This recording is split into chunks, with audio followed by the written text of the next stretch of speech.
مرحبا بكم من جديد مشاهدينا الاعزاء. طبعا خروج للنادي الاهلي خروج قاسي في استاد القاهره امام جماهيره العظيمه التي احتشدت اليوم وتزين استاد القاهره باللون الاحمر، ولكن اقصاء يعني صعب في وقت صعب. كابتن وائل، اولا هارد لك، ونقول من يتحمل هذا الخروج؟ سؤال مهم، هل كولر الذي اشدنا به في المباراه الماضيه واشدنا به في الشوط الاول الذي استمر بنفس السيناريو في الشوط الثاني يتحمل المسؤوليه كامله ام ماذا؟ طبعا هو اول واحد يتحمل المسؤوليه زي ما اشدنا بيه المباراه اللي فاتت.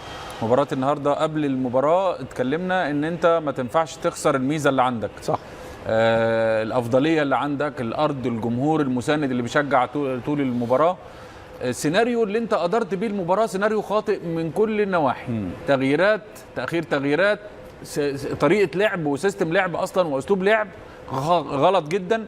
عيب على الاهلي انه كان حتى يكسب المباراه النهارده.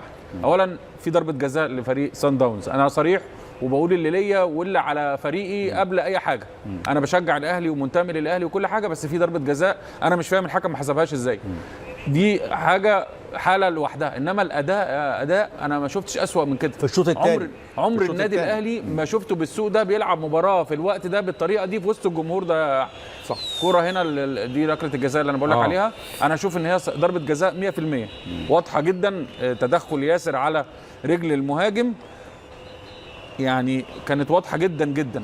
انما كولر السبب في ضياع المباراه دي والخروج من البطوله، وهو لف حبل النهايه على رقبته.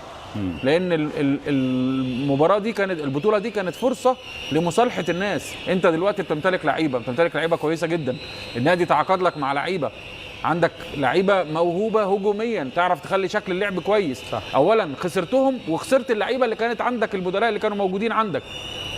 خلصت على قفشه، خلصت على حسين الشحات، اللعيبه الاخرين الموجودين نفسه بينزل مش مركز. انت جايب لعيبه تخلق منافسه، انما انت جبتهم خلصت على الموجودين اساسا. فانت ادارت اللعيبه غلط، افقدت اللعيبه الثقه بنفسها بشكل كبير جدا. النهارده بقول لك كان لازم تستغل دفعه وجود الجمهور جنبك وحماس اللاعبين وتلعب هجومي اكتر من كده. انت حتى الوقت اللي هو المفروض يمسك فيه كوره، لا، المدرب كاردوزو كان شجاع بصراحه. تغييراته والاضافات اللي اضافها وفريقه محتاج اللعيبه، وهو عنده لعيبه مهاجمين موجودين على دكه البدلاء كان افضل من الاهلي. ما تفهمنيش ان البدلاء اللي عند سان داونز افضل من تغييراته. اولا متاخره، تغييره وسام بجراديشار جت اضطراري لان جراديشار اتصاب، فنزل لاعب بلاعب. انا تحفظي كله على بن شرقي. انت لعيب، عمر اللعيب ما هينزل 5 دقايق ولا 10 دقايق يبقى كويس. هو النهارده اليوم نزل ربع ساعه، يعني المباراه اللي فاتت منزله 3 دقايق وهو كان افضل لاعب في المباريات اللي لعبها قبل كده. حسين الشحات موته، اخلق روح منافسه بين اللعيبه وبعضها، دي موتها، هو مش موجوده. التغييرات اللي عملها نزول اكرم مع مكان امام برضو خلص لفريق سان داونز.